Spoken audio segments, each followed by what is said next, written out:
Welcome back to the spooky edition of the Pioneer Sideline. We have a fun episode planned with soccer, volleyball, and regional sports coverage, but this week we will also be breaking down the basketball team before they hit the court.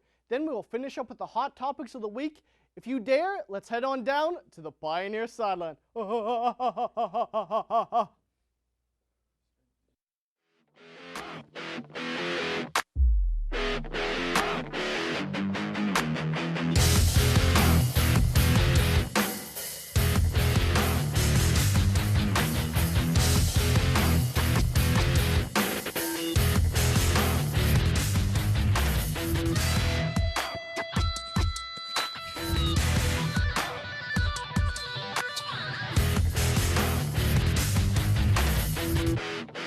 Welcome back to the Pioneer Sideline. I'm your host, Kyle Anthony. The men's soccer team is looking to get some late season wins so they can move up in the standings. To find out if they were able to make some moves in the standings, I'll be joined by Brian Partika, who will let us know everything we need to know. Yes, the Point Park men's soccer team had a whole week of practice to tune up for their next game and hope to keep playing strong in the late part of the season. The Pioneers were coming off a shutout conference win against Brescia, 10-0, which moved the team to 2-2 in conference play. Overall, the team was 7-5-1 and hoped to build on the momentum against the powerhouse team of number 11 ranked Lindsey Wilson. Point Park trailed 1-0 for the first 80 minutes of play, with the lone goals being scored by Alexia Paxelo. The 11-time national champion Lindsey Wilson team ended up catching stride in the last 10 minutes of play, as they tacked in 2 more goals to pull away from Point Park 3-0. The Pioneers were now 7-6-1, and 4 of their 6 losses are to NAIA-ranked opponents. The Pioneers had their following match against conference rival Asbury, and that match took everything both teams had as it went into 2 overtimes. There were a couple of early goals as Max Flick gave the Pioneers an early 1-0 lead in the 14th minute. The Eagles were able to tie it up in the 25th minute thanks to Craig Moberly. The Pioneers were forced to play a man down for the final 40 minutes of play as Donovan Morgan took a red card in the 64th minute. But the Pioneers never gave up and forced the game into overtime. In the 103rd minute, Alan Ramos was able to put the game winner in the back of the net thanks to a great throw-in from Zach Rafalowski and a great setup pass from Max Flick. This win guaranteed the Pioneers will hold the number 3 seed in the conference tournament and will get to host a game in the first round at least. The Pioneers are now 8-6-1 overall and 3-2 in conference play. 4 of their 6 losses are again to NAIA-ranked opponents. The Pioneers travel to Ohio Christian on Halloween, and we will have those results on next Tuesday's show. Now, Brian, why does this Point Park team seem to struggle late in games? Well, I think it's just because they're unlucky right now. They're definitely playing up to the tempo of these other teams, especially the ranked teams, and they're just getting unlucky at the end of games. That's basically what's happening. Now, what does it also say that 4 of this team's losses are to top 25 ranked teams? Well, that's to say that Point Park definitely could be a ranked team. They don't play a cupcake schedule, and they could play with anybody in the country, in my opinion. Brian is not going to take off anywhere yet. He's going to stick around to tell us about the explosion of goals that happened this weekend with the women's soccer team. Yes, this past Saturday, the Pioneer women took on Midway, Kentucky, and they did not look back in this one at Highmark Stadium. The women took down Midway in convincing fashion, 11-0. Beth Milliken had her second hat trick in a row, and Allison Joyce, Audra Lewis, and Ula Koshkadai each had 2 goals apiece. Joyce started the scoring in just the 2nd minute of play, and Noah Hartle and Louise Delaney both scored in the first half to put the Pioneers on their way to victory.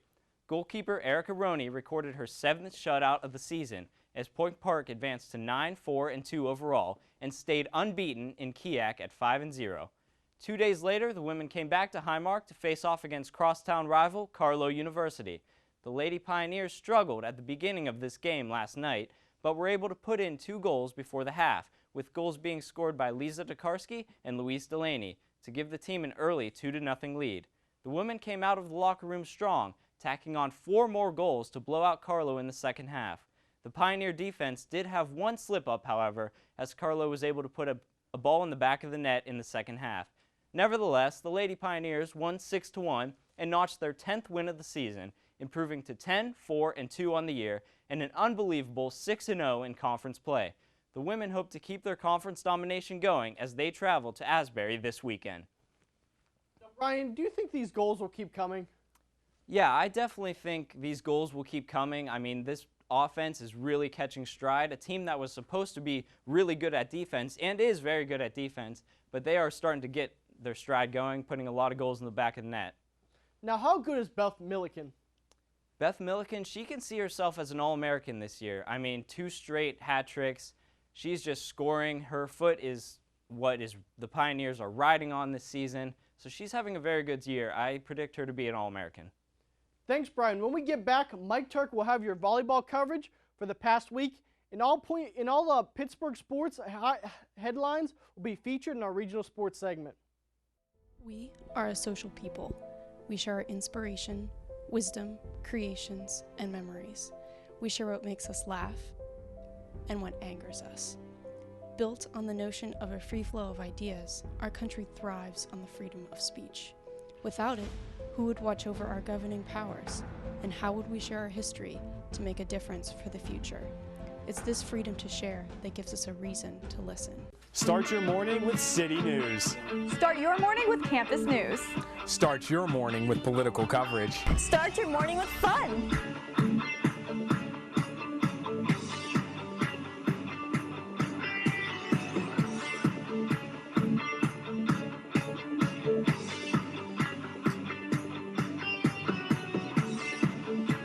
Start your morning with us, only on Daybreak.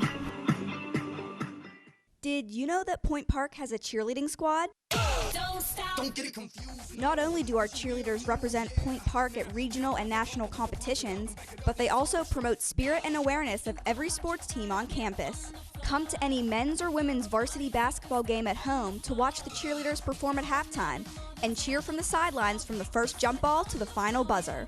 Sports not your thing? You can catch the cheer team lead the crowd at the fall and spring pep rallies as well, or at several competitions around Pittsburgh each year. So what are you waiting for? Show the Point Park cheerleaders the support they show you. We know you're wondering what the A-list celebrities are up to. Well, here at Entertainment on Point, we're wondering too. Have you heard about James Franco and Seth Rogen's new movie? No, but have you heard Beyonce's new single? Did you see what she was wearing on that red carpet? Honey, that was not cute. Did you see what happened on Scandal this week? No, I was too busy keeping up with the Kardashians. No matter what your guilty pleasure is, we've got you covered. Entertainment on Point. Get to the point of pop culture. Yeah! The Point Park volleyball team is looking to go back up the standings after taking a small tumble last week. So tell us if they were able to get back on top of their feet. I'm joined by Mike Turk for the inside information. The women's volleyball team picked up a non-conference win last Tuesday night on October 20th against West Virginia Wesleyan. Earlier in the season, the Pioneers beat the Bobcats in a match that went to 5 sets. The Pioneers didn't waste any time in this match, going right for the jugular and winning the match in a 3-set sweep. Leading the way for the Pioneers was Megan Branchick with 14 kills to go along with her 2 blocks. The Pioneers aced up the Bobcats, recording 11 aces total for the match, and it was Shiloh Simonson who did a lot of the damage, getting 5 aces to add to her season total of 51. Mike Bruno's squad then traveled up north to Michigan to compete in the Cornerstone Aquinas tournament.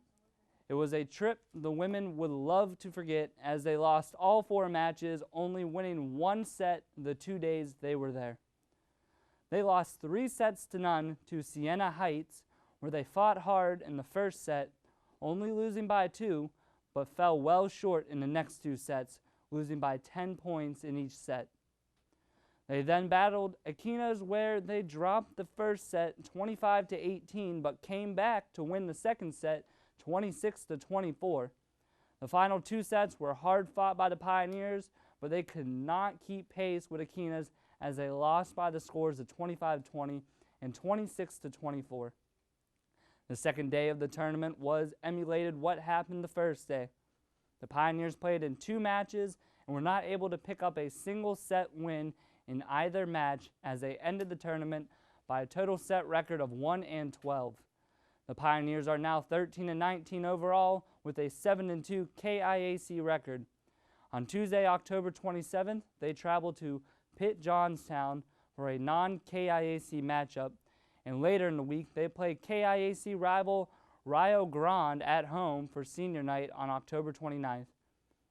The seniors being honored before the game include outside hitter Isabel Vavrick, libero Paige Baker, and middle hitter Christine Chavez. And to cap off the week, they play on October 30th at Carnegie Mellon. Now, Mike, how can this team start rolling again? You got to put them in a wagon and push them down a hill, Kyle. There is limited time left in this season, only a couple games. They better start going now if they want to make it far in the KIAC tournament this coming year after winning it last year. Now, Mike, I know the answer to the next question is everyone, but I want you to call some people out and who needs to step up? That's a tough question. You took the answer right out of my mouth. But I would say setter Emily Mang, she is the captain of the team. She needs to be leading that team in energy, and they just lost back row player Morgan D'Angelo for probably the remainder of the season. So we'll see Juliana Ross getting some more playing time in the back row on defense. Thanks, Mike. We will start off sports with the Pittsburgh Panthers football team, who has moved up 2 spots in the top 25 to the number 23 spot. The Panthers moved up when they beat Syracuse 23-20 after a 25-yard Chris Blewett field goal. The Panthers defense did a good job creating 2 turnovers on the day, but they did give up over 350 yards. Tyler Boyd had a career-high 12 receptions for 93 yards on the day. The Panthers also ran a trick play on the final drive on 4th down when punter Chris Winslow threw a pass to linebacker Matt Galambos in the flat. Now we will go to the ice, where the Penguins are 2-1 since the last time we met. The Penguins won a 3-2 overtime matchup against the Florida Panthers after getting goals from Sidney Crosby, Phil Kessel, and Evgeny Malkin. In the Penguins' lone loss, they lost to the team from the Lone Star State and the Dallas Stars, and lost that game 4-1. But they did get a goal from newcomer Nick Bonino. On Saturday, the Pens got the second win of the week when they beat the Nashville Predators by a score of 2-1 after getting goals from Chris Kunitz and Phil Kessel. Now to the Pittsburgh Steelers, who lost to the Kansas City Chiefs by a score of 23-13. The Pittsburgh Steelers were led by Landry Jones, who got the first start of his career.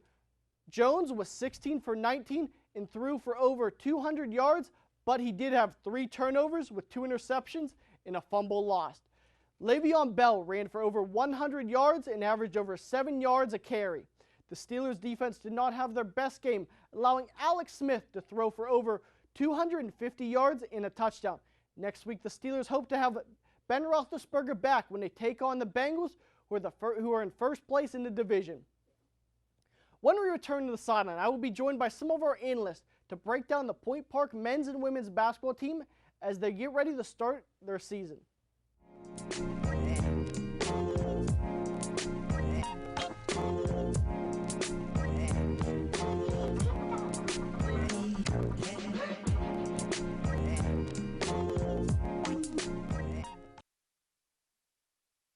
Here at the Pioneers Sideline, we get freshmen involved as quickly as possible so they get the real-world experience on air and behind the scenes to set themselves apart in internships and potential jobs. Blaine, where is that video? I needed it in KeyPro like yesterday. All right, I got you, Chris. But I had a quick question for you guys. What do you mean the questions? It's always a question. It's always a... What? Where is he? Blaine! Blaine! Blaine!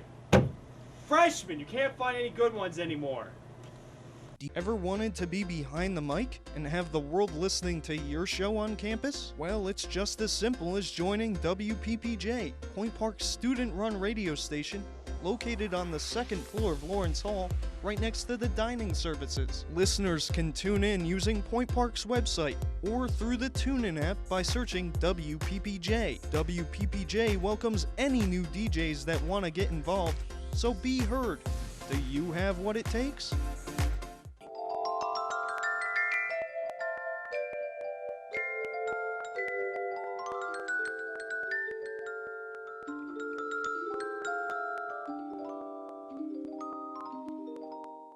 Welcome back to the Pioneer Sideline. The men's and women's basketball team have seen a lot of changes during the offseason. As the season gets ready to tip off later, this week we have Josh Krupp, Blaine King, and birthday boy Paul Daniels joining us to break down the teams.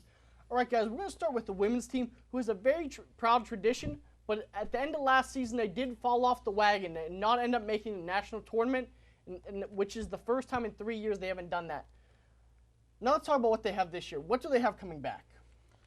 Well, they got some returners, Alexis Zanakis, who will be a senior this year, Carly Force, Selena DePietro, and Leah Hurst, but they lost 4 of their starters from last year.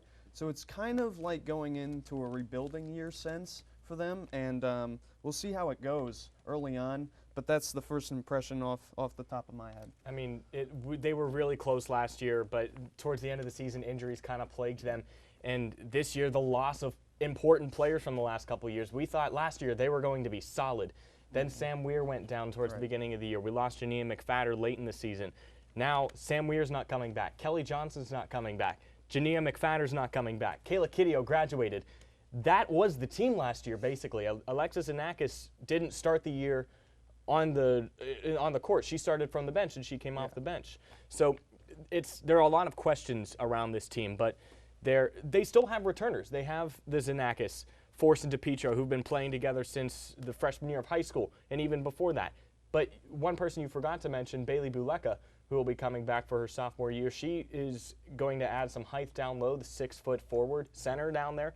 So they do have some good talent on there, but they did lose important pieces. Yeah, you hit it right on the head too, Josh. They lost, out of those 4 names, between Sam Ware, Kelly Johnson, Jania McFadder, and Kayla Kiddio, that's 50-plus points right there that they lost on average. And yes, they do have Bailey Buleka coming back. They do have Zanakis. They do have Carly Force. They do have Selena DePietro, and they have Leah Hurst. But one name I say keep an eye out for is Devin Larkin, who's a 6'1" junior center. We all know that Coach Grenick likes to play defense, and he's really going to have to rely on that this year even more than in years past, because he's going to go with some struggles trying to shoot the basketball, trying to score points. This team, they're probably going to be hot and cold at times, especially from three-point land. This team is deep for three-point shooters, but they just have to make the shots. That's where the issues are. And sticking with the newcomers you talk about, we have a freshman coming in named Caitlin Smith. Yes. 5'6" guard out of Quigley High School. It's a good program down there at Quigley. I think Colin knows a little. She scored over 1,000 points in her high school career. She's going to be a shooting threat. Selena DePietro, if she gets hot, she's the best three-point shooter on the team, and Zanakis as well behind the arc. Now guys, I know you mentioned injury, Josh, but how much can we actually put on injuries? This team, I think we thought they might have been a lot better than they were. This team had cracks fundamentally in their game, but you guys mentioned some people coming back. Right. I think the people coming back are just role players. I mean, that's all they've ever been, and they're streaky players, and that is what's scary. Well, this is going to be a team where Coach Grenick has to go back to his roots, which is defense. Because all these players on offense, I know they've shown at times they can score, but they're streaky. You can't rely on streaky shooters to carry you. Right. This is definitely, I think, one of Grenick's toughest years as head coach. And you look at it, and these starters, and they were role players last year, so they got to step up their game, knowing that they lost 4 of their 5 starters. So I think maybe that might be a positive going in. They might have a chip on their shoulder and want to prove the KIC wrong. And the goal last year entering the season, they all said, was to go undefeated and make it to nationals. 25-5 overall was nothing to be disappointed about. 11-3 overall in conference. They slipped towards the end of the year. This year, the goals have to kind of be reevaluated maybe, and don't aim to go undefeated. Your goal should always be to win.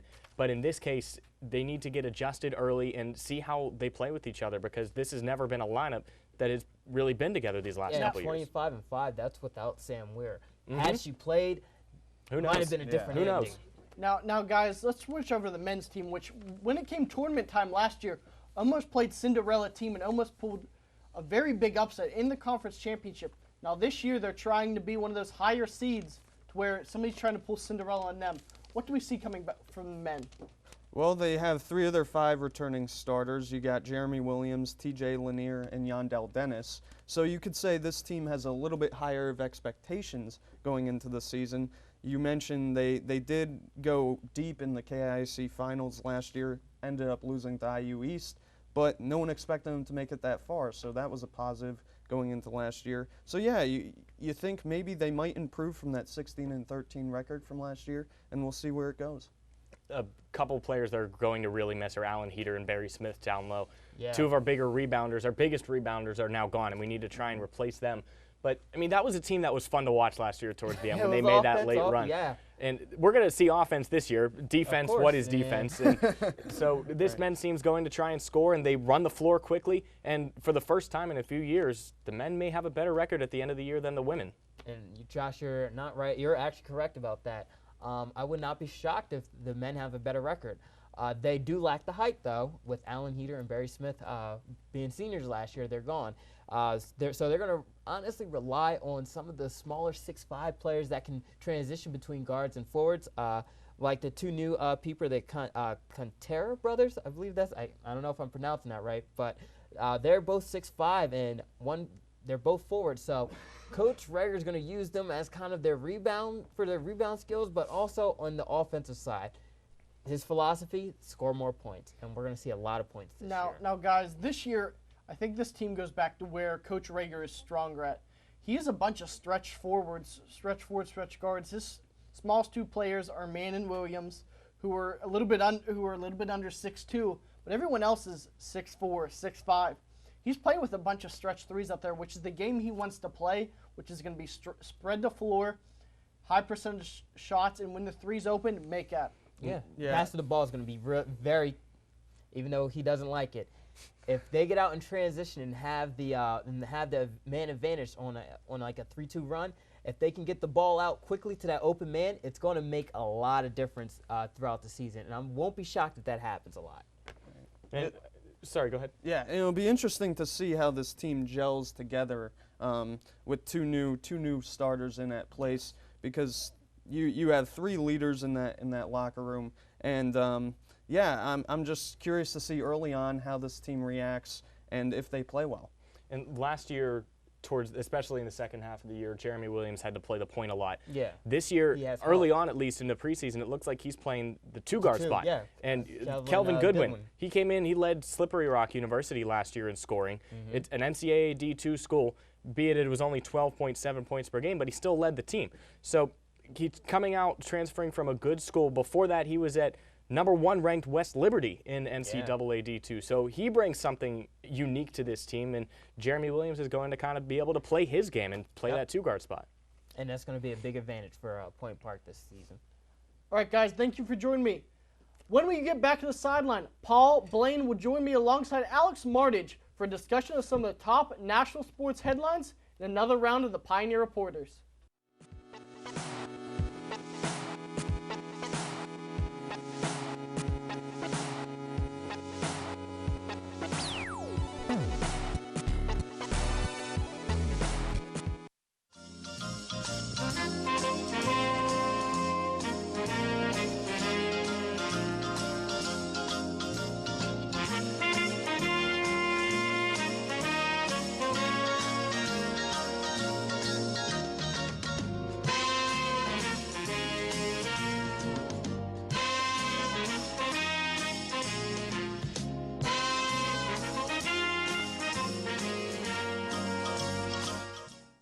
If you're having trouble with your schoolwork this semester, there's a helpful place on campus that you should know about. On the 7th floor of Lawrence Hall is the Program for Academic Success, which provides services like tutoring and academic counseling. The program's Writing Center is specifically designed to help you with your writing assignments, and you can even get help for them online. Students are encouraged to stop in the office, give a call, or send an email.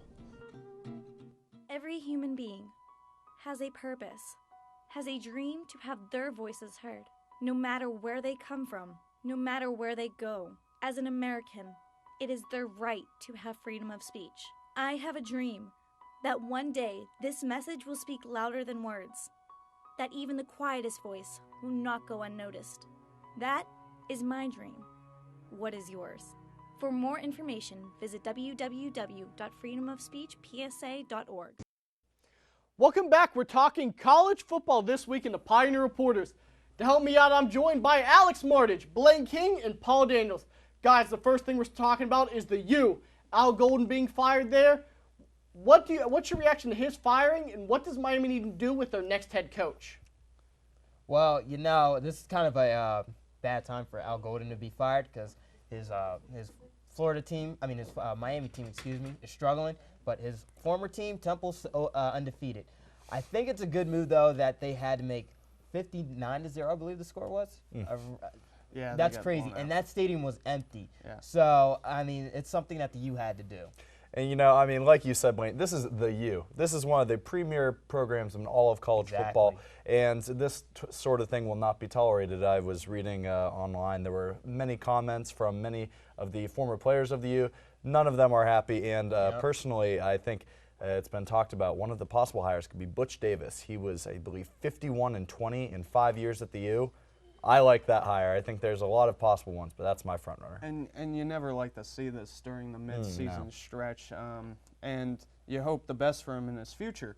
But I would look at Greg Schiano, who was defensive coordinator for the Hurricanes for 2 years under Butch Davis, and he also went on and had success with a Rutgers program and turned that program around. Obviously, the Buccaneers not so much, but in college he was successful. Same with Butch Davis. He didn't. He struggled with the Browns. No, I do agree with the Butch Davis and even Greg Schiano, but I think that this Miami team needs to go away from the Miami roots. That's one thing that's killed them. Look at every coach they've hired. Miami tie, Miami tie, Miami tie. Stop letting the former players and your boosters run your program. Go find someone that's going to bring a swagger and culture back. Now, Baylor just got announced that their starting quarterback, Seth Russell, fractured neck, done for the season. How will Baylor do without Seth Russell? Terribly. I don't think that they really stand a chance. I hate to say it. This is the most high-power conference in all of college football. You have TCU nipping at your heels. They're going to be playing at the end of the season. And every team you play is a threat to put up at least 45 points a game. It doesn't look good for Baylor. It's tough losing your quarterback. This is one of the most important positions in all of sports, and that's a big hit for this team. They have some really good wide receivers, though, and the number one offense. That's the quarterback. Yeah, it is the quarterback, and it's going to be tough to overcome that. We'll see if they can. I don't know, though. It's going to be tough. I agree. It's going to be tough for this team because it's the quarterback. It's your leader. He's the one that drives the offense. Now, it's going to show a lot on Baylor. If they can pull it together around their backup quarterback and this team play, then it's going to show how good they are. But, Kyle, I do think they're going to struggle. All right. At the beginning of the season, I predicted Baylor would lose 2 games. Baylor's still going to lose 2 games and not be a force to be reckoned with. They're still going to lose to TCU, and they're going to blow a game either Oklahoma State or someone like Texas. This team's defense is going to kill them. Yes, I know they have very talented wide receivers and a very good running back in Shock Linwood, but this team I don't think can finish that. So I've been Art Briles' kind of motto. I can get your team there, but I'm going to choke towards the end. Now let's talk about a team who kind of did what Ohio State did last year. They suffered an early loss, but now they're showing themselves a true contender. Is Stanford the best team in the Pac-12? It's tough to say right now. The Pac-12 is kind of wide open. No one's really proven themselves to be the #1 team in that conference. You look at UCLA, Utah State, Washington State. I'm not really sold on yet with Luke Falk. Don't be sold on Washington. Yeah, I'm not. But those are some of the other teams, Utah State, UCLA, that you could put in that discussion as being one of the best teams. Not really sold on any of them right now. I would have to agree with Paul. I think that you really can't put too much stock in their early in the season 16-6 loss against Stanford. Like you said, Ohio State lost to a not very good Virginia Tech program last year and went on to win the national championship, but it's too soon. And time will tell, luckily, and we'll see if they are caliber. I agree. It's too soon because, yes, they did suffer that early season loss to Northwestern, like Alex just pointed out. And, I mean, you still have UCLA hanging around, so I can't say that they're the best. Yes, exactly. I think Stanford is the best team in the Pac-12 just because they're the most balanced and they have the best defense. Utah's problem is Devin Booker's a great running back, but Trevor Wilson is a great quarterback. All right, guys, last question. One-word answer. Best mid-major team.